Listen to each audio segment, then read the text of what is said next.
এর বাংলা হচ্ছে মৃত্যু। মৃত্যু তো ছিলেন ও মুসলমান ভাইরা, মৃত্যু এখন আমাদের অন্তরের মধ্যে আর দাগ কাটে না। রাহা গিয়া রসমে আদা রূহ বেলালি না রহি, ফলসফা রহ গিয়া তলকিন গজালি না রহি, ফলসফা রহ গিয়া তলকিন গজালি না রহি।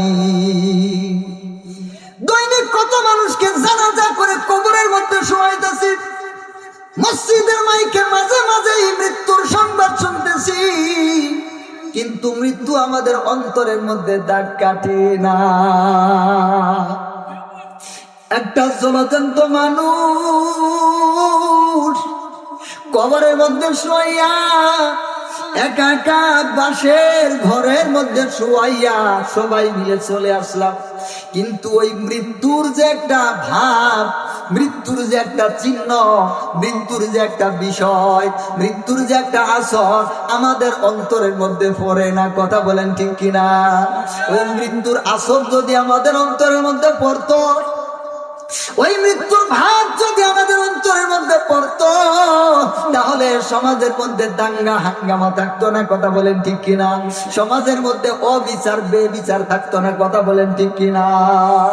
ও মুসলমান ভাইয়েরা আমার, মুফাসসিরিনে কেরাম বলেছেন আল্লাহ তাআলার ওয়াদা সমূহের মধ্যে প্রথম ওয়াদা হচ্ছে মৃত্যু, অর্থাৎ প্রত্যেক মানুষকে, প্রত্যেক প্রাণীকে মৃত্যু বরণ করতেই হবে, এখান থেকে বাঁচার কোনো সুযোগ নাই। আপনারা জানেন আল্লাহ তাআলা বলেছেন কুল্লু নাফসিন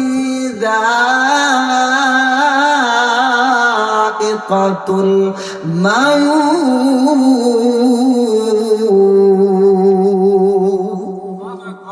এই আয়াতটা আমাদের সকলেরই মুখস্থ আছে। কথা বলেন ঠিক কিনা? কিন্তু এই আয়াতের হাকিকতটা আমাদের অন্তরের মধ্যে নাই। সমস্যাটা এই জায়গায়। এই আয়াতের হাকিকত যদি আমাদের অন্তরের মধ্যে থাকতো, এই আয়াতের হাকিকত যদি আমাদের অন্তরের মধ্যে বসতো রে, তাহলে আমাদের মানুষগুলা সোনার মানুষ হয়ে যাইতো। কথা বলেন ঠিক কিনা? আমাদের সমাজটা সাহাবায়ে কেরামের সমাজের মতো হয়ে যাইতো। কথা বলেন ঠিক কিনা? আমাদের অফিস আদালত গুলা মানুষের অফিস আদালত হইতো। কথা বলেন ঠিক কিনা? আমাদের গুরুত্বপূর্ণ জায়গাগুলা মনুষ্যত্ব দিয়ে ভরপুর থাকতো। কথা বলেন ঠিক কিনা? যেহেতু এই আয়াত আমাদের মুখস্থ আছে, কিন্তু আয়াতের হাকিকত আমাদের মনে নাই, এই জন্য আমাদের সব জায়গায় সমস্যার শেষ নাই। ঠিক কিনা?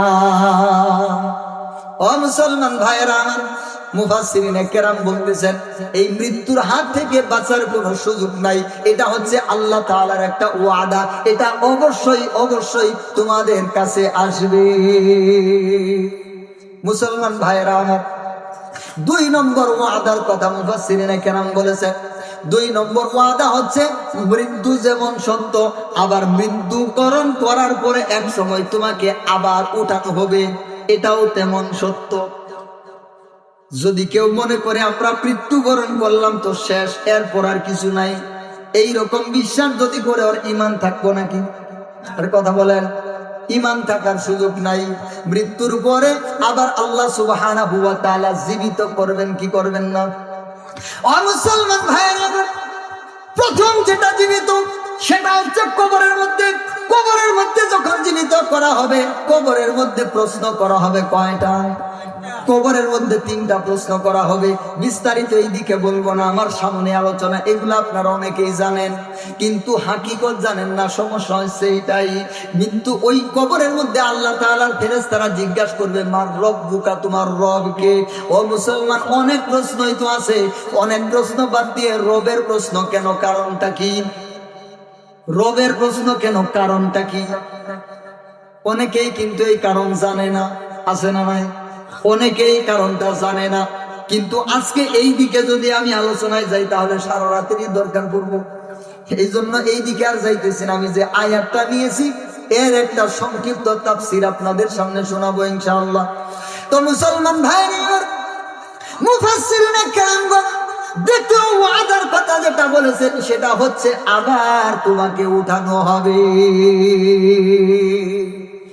যেই দিন আবার তোমাকে উঠানো হবে হাসরের ময়দানে, আল্লাহ সুবহানাহু ওয়া তাআলা সবাইকে একত্রিত করবেন।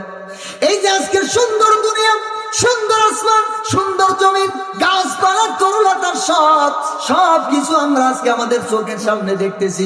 এই সব কিছুকে আল্লাহ তাআলা ধ্বংস করে দিবেন। সব কিছু এক সময় নিঃশেষ হয়ে যাবে। এই যে পাহাড় পর্বত, উঁচু নিচু যত কিছু আছে একটাও থাকবে না। আল্লাহ তাআলা সব কিছুকে ধ্বংস করে দেওয়ার পর আসমান থেকে আঠাযুক্ত একটা বৃষ্টি দিবেন। কি দিবেন? জিবরাইল আলাইহিস সালাম প্রথমবার যে সিংহার মধ্যে ফুঁক দিবেন, ওই সিংহার ফুৎকারে সব কিছু ধ্বংস হয়ে যাবে। তিনি আবার সিংহার মধ্যে আরেকটা ফুঁক দিবেন। ওই ফুঁকের কারণে আসমান থেকে আঠাযুক্ত একটা বৃষ্টি আসবে। বৃষ্টির পানিটা কেমন হবে? আঠা হবে। আর এই বৃষ্টির পানি দুনিয়ার মধ্যে যখন ছড়িয়ে যাবেন, তখন যেই মানুষের হাত যেখানে ছিল, পা যেখানে ছিল, চোখ যেখানে ছিল, কান যেখানে ছিল, পশম যেখানে ছিল, তার শরীরের অঙ্গ প্রত্যঙ্গ গুলা যেখানে যেখানে ছিল, ওই পানির সাথে ভেসে আস্তে আস্তে আস্তে আস্তে একসাথে জোড়া হয়ে একটা পরিপূর্ণ আপনি যেমন মানুষ ছিলেন ওই রকম মানুষ আল্লাহ তাআলা আবার বানায় দিবেন। বলেন সুবহানাল্লাহ। ও মুসলমান, শুধু তাই না, এই যে আমাদের ফিঙ্গারপ্রিন্ট আছে না, কথা কয় না কেন? ফিঙ্গারপ্রিন্ট আছে না নাই? এই ফিঙ্গারপ্রিন্ট একজনটা আরেকজনের সাথে মিলে না। আল্লাহ তাআলা আবার যেদিন আপনাকে জীবিত করবেন, তো আপনার দুনিয়াতে যেই রকম ফিঙ্গারপ্রিন্ট ছিল আল্লাহ তাআলা ওই রকম ফিঙ্গারপ্রিন্টটাও আপনাকে ফিরিয়ে দিবেন। বলেন সুবহানাল্লাহ। তো আল্লাহ তাআলা কেমন ক্ষমতাওয়ালা, আল্লাহ তাআলা কেমন কুদরতওয়ালা বুঝো না। ও মুসলমান, যারা আল্লাহকে চিনে তারা আল্লাহকে মানে, যারা আল্লাহকে চিনে না তারা আল্লাহকে নিয়ে আগুন টাবুন কথা বলেন, ঠিক কিনা? ও মুসলমান ভাইয়েরা আমার, 2 নম্বর ওয়াদা হচ্ছে আবার তোমাকে জীবিত করা হবে। আর আবার যেদিন জীবিত করা হবে, ওই যে বললাম আঠাযুক্ত বৃষ্টি আসবে। মানুষেরা সবাই এই ঘাসের মতো, বৃষ্টি হওয়ার পরে ঘাস যেমন গজিয়ে ওঠে না, এই রকম ভাবে মানুষগুলো আবার গজিয়ে উঠবে। এদেরকে আল্লাহ তাআলা একটা ময়দানের মধ্যে একত্রিত করবেন, যেই ময়দান, যেই মাঠকে বলা হয় হাসরের ময়দান। মুসলমান ভাইয়েরা, হাসরের ময়দানে আল্লাহ সুবহানাহু ওয়া তাআলা সবাইকে একত্রিত করে দিবেন। আল্লাহ সুবহানাহু ওয়া তাআলা সেই দিন বিচারের কাঠগড়া দাঁড় করায় দিবেন, যেই সম্পর্কে কিছুক্ষণ আগে আমি কিছুটা আলোচনা করেছি। ও মুসলমান ভাইয়েরা আমার, তাহলে 1 নম্বর ওয়াদা হচ্ছে মৃত্যু অবশ্যই হবে। 2 নম্বর ওয়াদা হচ্ছে আবার আমাদেরকে উঠানো হবে। ও মুসলমান ভাইয়েরা আমার, আবার আমাদেরকে কেন উঠানো হবে জানেন নাকি? কেন উঠানো হবে? আবার আমাদেরকে এই জন্য উঠানো হবে, তোমাকে যে একটা হায়াত দেওয়া হয়েছিল, তোমাকে একটা সময় দেওয়া হয়েছিল, তোমাকে একটা সম্পদ দেওয়া